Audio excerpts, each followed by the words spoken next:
Hi friends, welcome to our channel. இன்றைக்கி நாம் மிகவும் யூஸ்ஃபுல்லான ஒரு இன்ஃபர்மேஷன் பற்றி தான் பார்க்க போகிறோம். அதாவது மகளிர் உரிமை தொகை புதிய பயனாளிகள் சேர்ப்பு எப்போது, விண்ணப்பங்கள் எப்போது வழங்கப்படும் அப்படிங்கிற பின்னணியை தான் நம்ம பார்க்க போகிறோம். அதுக்கு முன்னாடி இந்த வீடியோ ஸ்கிப் பண்ணாமல் பாருங்கள், மற்றவங்களுக்கும் இந்த வீடியோவை ஷேர் பண்ணுங்கள், மறக்காமல் இந்த சேனலை நீங்கள் சப்ஸ்கிரைப் பண்ணுங்கள். மகளிர் உரிமை தொகை புதிய பயனாளிகள் எப்போது சேர்க்கப்படுவார்கள் என்கிற ஒரு புதிய தகவல்கள் இப்போ வெளியாகிருக்கு. மகளிர் உரிமை திட்டத்தை சீக்கிரமாக விரிவாக்க போகிறாங்க. கூடுதலாக பயனாளிகளை சேர்க்க உள்ளாங்க. இப்போ ஒரு மகிழ்ச்சியான செய்தி வெளியாகிருக்கு. அது என்னன்னா, முன்னாள் அரசு ஊழியர்களின் மனைவிகளுக்கும் இந்த பணம் கிடைக்கும் அப்படின்னு சொல்லியிருக்காங்க.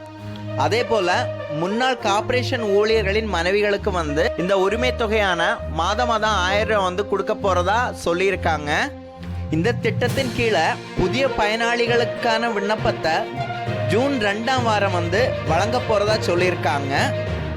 இந்த திட்டத்தில் ஜனவரி மாதம் கூடுதலாக பயனாளிகள் சேர்க்கப்பட்டனர். அதே போல இதுவரைக்கும் விடுபட்ட பெண்களுக்கும் இந்த கலைஞர் உரிமை தொகை 1000 கொடுக்க போறதா சொல்லியிருக்காங்க.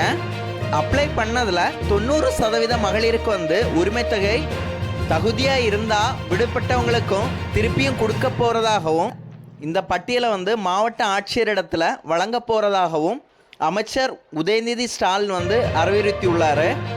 தேர்தல் ரிசல்ட் வந்த பிறகு இந்த பணம் கொடுக்கப்படும் அப்படின்னு சொல்லியிருக்காங்க. நன்றி. மீண்டும் அடுத்த தகவல்களுடன் நான் உங்கள் விக்டர்.